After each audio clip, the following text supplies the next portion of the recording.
Hi, and welcome to Blue's Garden.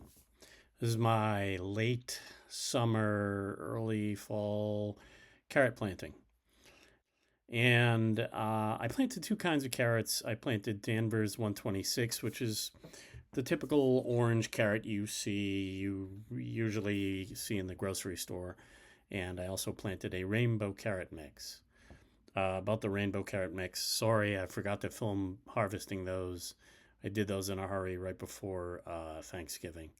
Carrot seeds are really tiny, and so don't bury them deep. These are the Danvers 126.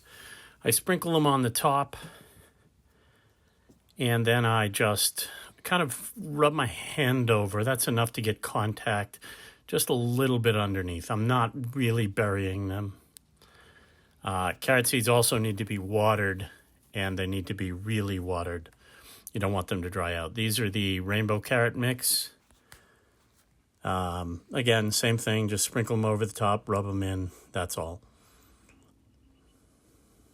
That's the rainbow carrot mix.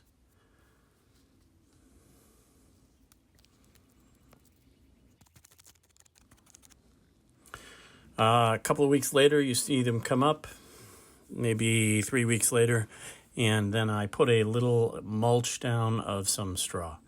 Now, I was really careful in the beginning, making sure I don't smother the carrot greens, and just kind of tuck all the straw around. I'm really just trying to keep the moisture in the grow bags, and also I am trying to make sure that there is no weed seed taking hold. Suppress weeds and keep moisture in. That's the whole idea of the straw mulch. Again, tuck it around any of the greens. This one on the right that I'm working on here actually has some beets in them. I did 4 beets to do a little test. If you saw the other video on my beets, I was beaten by the beets. I was defeated. I'll do it again. I'll give it a try, and I'll probably put them in something different. I think they dried out. I don't think they got enough moisture.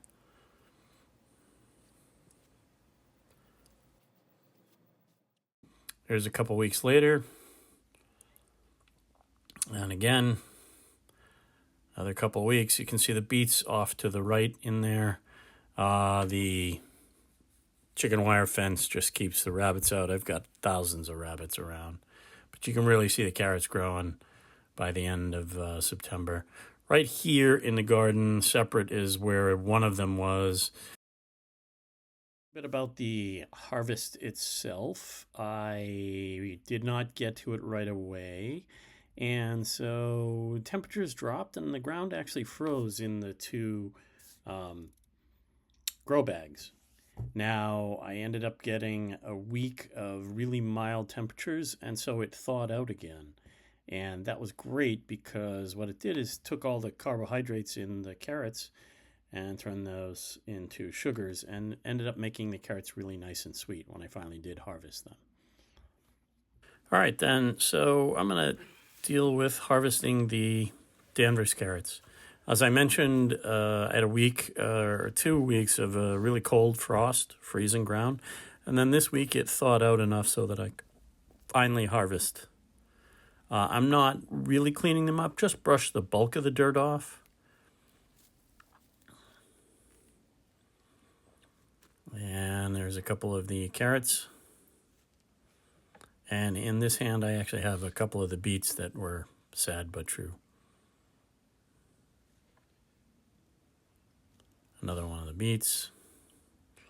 Again, harvest the carrot. I'm going to leave the greens on for the moment. Harvest the carrot, brush a little bit of the bulk of the dirt off, and then, but leave them intact, basically. There's not enough here that I'm really going to store them long term. We eat enough carrots that this will be gone in a week or 2.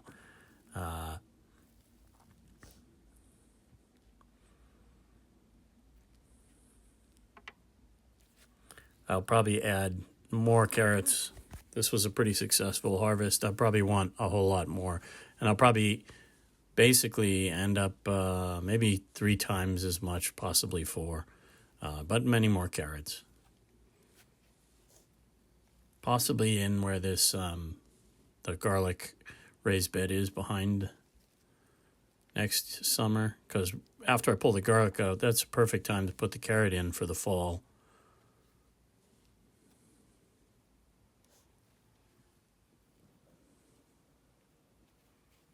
Just go through and search, make sure there's nothing left.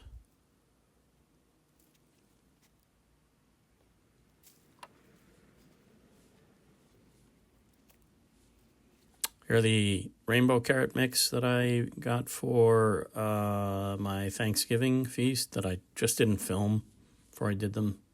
And then these are the Danvers 126 carrot. Good, decent batch for the return I got. They're very little work, but the men keep them watered. That's all. I hope that you enjoy this, and please share. Don't forget to like and subscribe, and thank you for watching.